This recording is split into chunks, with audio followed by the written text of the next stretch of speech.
Hi, I'm Mike Langlois, and thank you for checking out the latest video blog. And today I want to talk to you a little bit about kids, adolescents, and social media. And part of the reason I want to talk about this is that a lot of times in presentations I get questions like, should I be monitoring my child's Twitter? Should I be monitoring their Facebook? How can I set parental controls? How can I set privacy settings? And I think that there is a challenge here for parents, and one of the big challenges is that parenting doesn't have privacy settings, that there aren't specific ways that you can set life up that your child are not going to be able to interact with the world around them. And in fact, we really don't want that ultimately. And early on, I think, when we're dealing with social media, people are wanting to put extra restrictions in there. And to a large extent, this is understandable because there's a lot of things out there in the world. There are a lot of things that are being billed as real and epidemic problems when in fact this research and statistics show that they are actually statistically minor in comparison to things we could be worried about. And a lot of that has to do with the media. Social media gets a bad name, video games get a bad name. And so parents often come to me and say, how can I monitor my kid? How can I monitor their use of social media? And what kind of video games are okay for my kid to play? And my response to this is always to say, well, the answer to that is, talk with your child about social media and try to understand what social media they're using. Try different video games, and then you can have a more informed discussion about what you think is a good thing and what you don't with your kids. But to a large extent, your children are going to be making their own decisions more and more, and increasingly more quickly in terms of social media. And that I think the focus quickly gets shifted to the kid, when in fact I think we're missing a huge problem, and that's with the adults.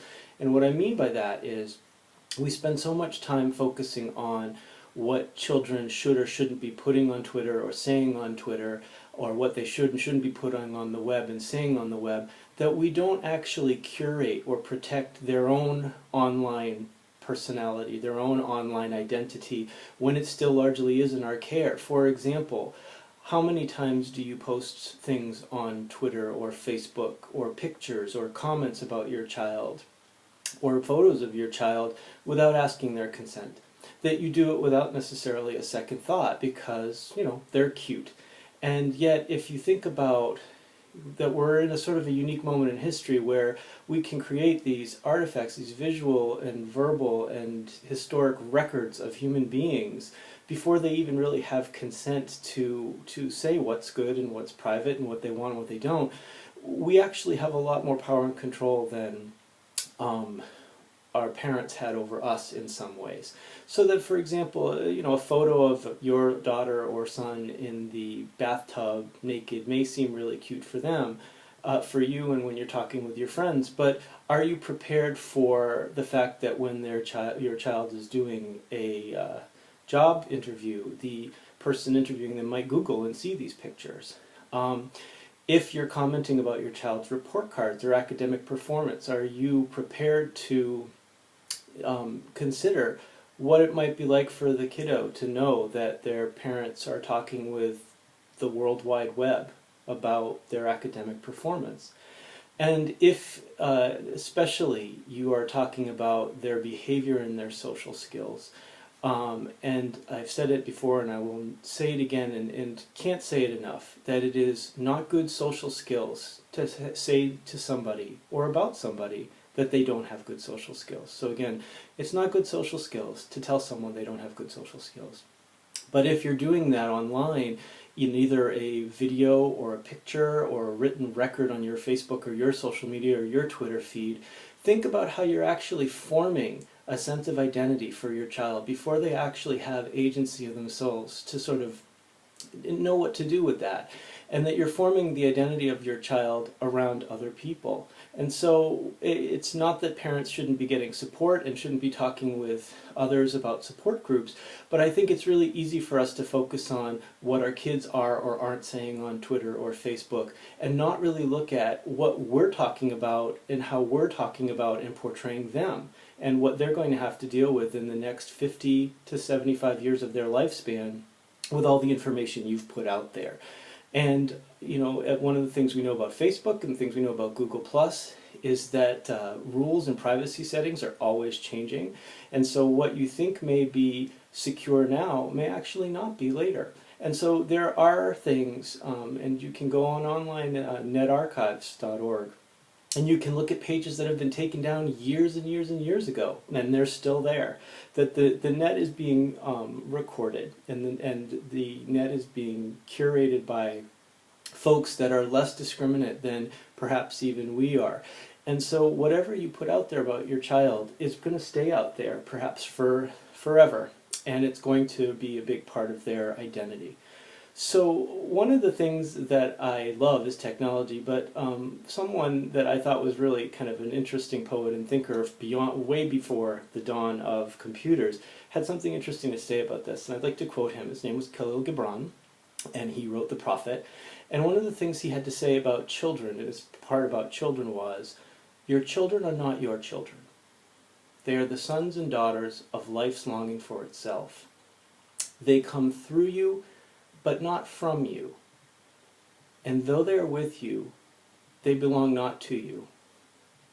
You may give them your love, but not your thoughts. And I have to say that we don't know necessarily today what is best for our children in the future. We don't know what jobs they're going to have, and that parenting is a really scary job, and it's a job that we often feel a strong urge to control or curate or monitor our children. But I think we need to sometimes shift the focus from what they're doing online and what it may mean, and think about what we're saying and doing online about them, and how we're contributing to their online identity. So that if you're someone that posts a YouTube of your child's trip to the dentist and how they're loopy on anesthesia, that may actually impact their life and their self-esteem, and people may get to know them before they actually get to meet them. And if you're somebody that blogs about certain things and then starts a huge flame war online about arguments about what you said about your son and what people think about your son, and suddenly before you know it there's an entire stream of dialogue that's going on about your child that your child had no control over and probably didn't want to have there in the first place. So it's good to have conversations with children about social media, and it's good to have conversations with adolescents about social media.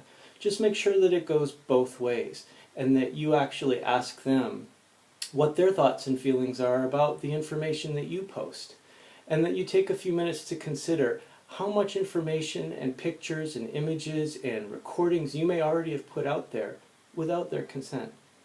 And then ask yourself, am I focusing on the right person in terms of learning how to use social media responsibly? Thanks a lot, and I will see you or talk to you soon. Bye-bye.